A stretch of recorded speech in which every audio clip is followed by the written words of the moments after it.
topic has exclusively been on the side. I'm not saying we're professional there. I honestly think that there is some confusion out there, and misrepresentation and misinterpretation. And to address this question right, let me first introduce myself to you. I'm an engineer by background.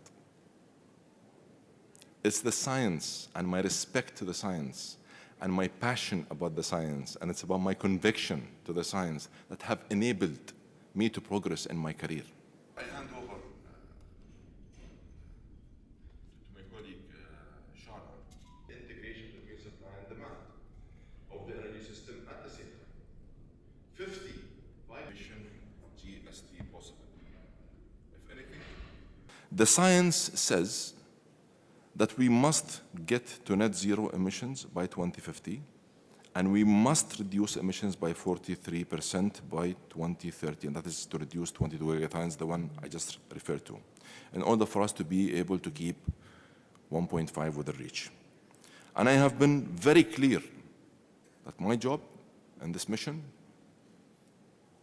is to ensure that my North Star continues to be, and that we stay laser focused on our North Star, and that is keeping 1.5 within reach. And that will not change.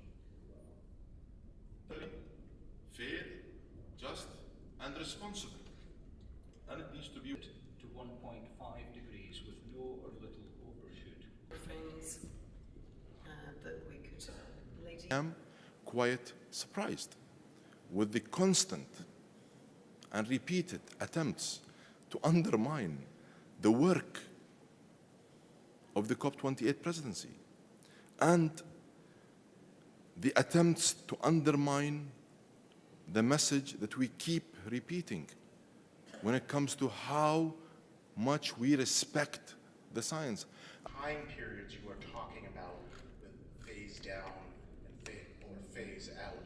And it's the parties that I have repeatedly and openly invited. And you mentioned the SGA, and I'm glad